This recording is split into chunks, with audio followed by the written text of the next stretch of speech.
السلام علیکم. پٹھوں میں تھکاوٹ بہت زیادہ رہتی ہے اور جسم بھی یوں لگتا ہے کہ بے جان سے رہنمائی فرمائیں. اعصاب طاقتور ہو جائیں. میرے محترم بھائیوں، اعصابی کمزوری، nervous break down, nervous weakness, یہ نرو ویک کیوں ہوتی ہیں؟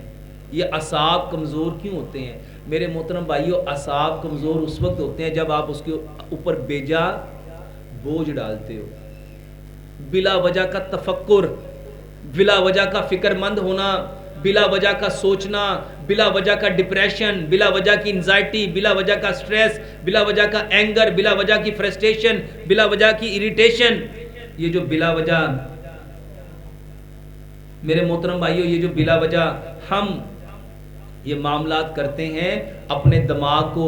اب دماغ اوپر ہے، دل نیچے ہے. جب یہاں تفکرات چل رہے ہوں گے، فکریں چل رہی ہوں گی، غم چل رہے ہوں گے، دکھ درد چل رہا ہوگا، سوچیں چل رہی ہوں گی، تو دل کو اوپر بلڈ بھیجنے کے لیے زور زیادہ لگانا پڑ رہا ہوگا. اور ہمارے دماغ نے جب اتنی چیزوں کو پکڑا ہوگا تو دماغ کیا ہو جائے گا؟ اعصاب کیا ہو جائیں گے؟ میرے محترم بھائیوں، اعصابی کمزوری کا سب سے بہترین علاج ہے معاف کرنا سیکھو. معاف کرنا سیکھو. دوسرے نمبر پہ لمبا سجدہ کرو. اور تیسرے نمبر پہ میرے محترم بھائیوں، پھل اور سبزیاں کھاؤ. پھل اور حکیم لقمان فرماتے تھے اللہ نے جو چیز جتنی پیدا کی ہے لوگوں کی اتنی ضرورت ہوتی ہے. اس کا جس معاشرے میں ہم رہتے ہیں، سڑکوں پہ چلے جاؤ، منڈیوں میں چلے جاؤ، ریڑیوں پہ چلے جاؤ، کس چیز کے انبار نظر آتے ہیں؟ سب سے زیادہ مارکیٹ میں کون سی چیزیں نظر آتی ہیں؟ پھل نظر آتے ہیں یا سبزیاں نظر آتی ہیں؟ تو ہمیں سب سے زیادہ کیا کھانا چاہیے تھا؟ بلکہ ایک اور بات بتاتا ہوں. حیات الحیوان ایک کتاب ہے، یہ اس میں بھی درج ہے اور ابن خلدون نے اپنی تاریخ کے مقدمے میں لکھا ہے. میرے محترم بھائیوں، اس کائنات میں سب سے طاقتور جانور، جس کا قد سب سے بڑا ہے، جس کی ہڈیاں سب سے مضبوط ہیں، جس کے پٹھے سب سے مضبوط ہیں، جس کا وزن سب سے زیادہ ہے، کون سا ہے؟ ہاتھی. میرے محترم بھائی، وہ کھاتا کیا ہے؟ 80% اس کی جو خوراک ہے وہ سبزہ ہے. وہ کیا ہے؟ 80% وہ سبزیاں کھاتا ہے، 10% وہ پھل کھاتا ہے اور 10% پانی پیتا ہے. ہاتھی پوری زندگی کبھی گوشت نہیں کھاتا. اچھا، پوری زندگی وہ کبھی دودھ بھی نہیں پیتا، پھر اس کی ہڈیاں کیوں مضبوط ہیں؟ اس کے دانت کی مضبوط ہے. ہمیں یہاں سبق پڑھایا جاتا ہے ہڈیاں مضبوط کرنی ہے تو کیا کرو؟ دودھ پیو. دودھ نہیں پیو گے تو ہڈیاں مضبوط نہیں ہو سکتی. میرے محترم بھائیوں، ہاتھی تو نہیں دودھ پیتا، اچھا وہ تو نہیں گوشت کھاتا. سب سے زیادہ طاقت میرے محترم بھائیوں پھلوں اور سبزیوں میں ہے.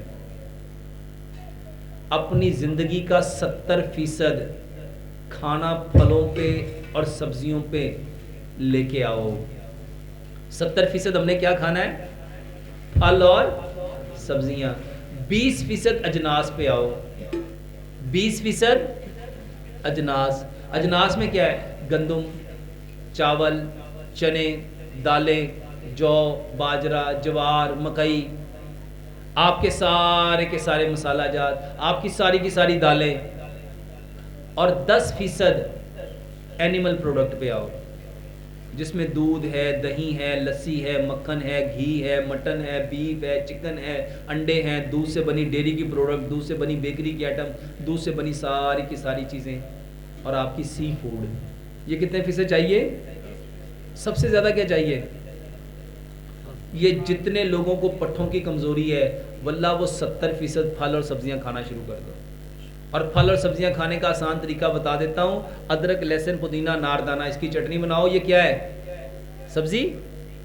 اس کے ساتھ 10 چیزوں کی سلاد بناؤ. گاجر، مولی، شلجم، کھیرا، پیاز، ٹماٹر، بند گوبھی، سلاد کے پتے، لال مولی، چقندر، سبز دھنیا، پودینہ.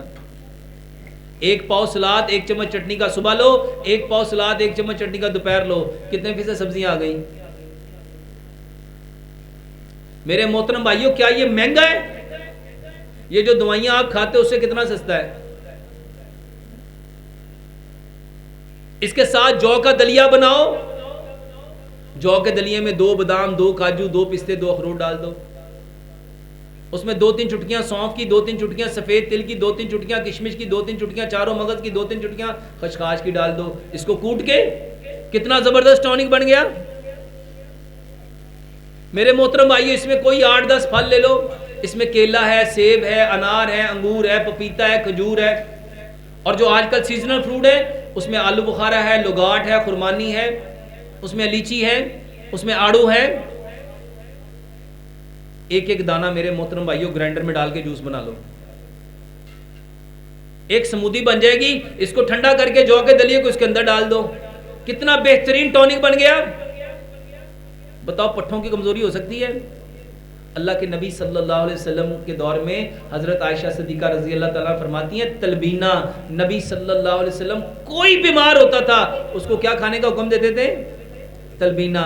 آپ فرماتی ہے تلبینہ چولہوں پہ چڑھ جاتا تھا، اس وقت تک چولہے پہ رہتا تھا یا وہ مریض صحت یاب ہو جاتا تھا یا وہ اللہ سے ملاقات کر لیتا تھا. اللہ سے دعا کرتے ہیں اللہ سبحانہ و تعالیٰ ہمیں اسلام کو سمجھنے کی توفیق عطا فرمائے. سوال ابھی بہت زیادہ ہیں لیکن انشاءاللہ پھر صحیح. سبحانک اللہم و بحمدک اشہد ان لا الہ الا انت استغفرک و اتوب الیک. جزاکم اللہ احسن الجزاء. یہ میری کتاب ہے، اگر کوئی صاحب لینا چاہے تو یہ دونوں کتابیں یہاں پہ اویلیبل ہیں. یہ دونوں کتابیں میرے پاس موجود ہیں. ہم بیمار کے ہوتے ہیں، اس کی قیمت 600 روپیہ. یہ جو نماز اور میڈیکل اس کی قیمت ہے 500 روپیہ. نہیں جی، اس کی قیمت بھی 600 روپے ہے. اس کی 600. ہاں 600 روپے کی ایک بک ملے گی، 1200 روپے کا مکمل سیٹ ہوگا. اگر کوئی بیچ بائی لینا چاہے میرے سے رابطہ کریں. بعد میں بتاتے ہیں. جی اب جو جتنے سوال ہو گئے ہیں، باقی جو سوال ہیں یہ انشاءاللہ آئندہ دوبارہ اگر اللہ نے موقع دیا، اللہ کی توفیق سے اور اللہ کی رحمت سے، اب ڈاکٹر صاحب سے گزارش ہے دعا فرما دیں.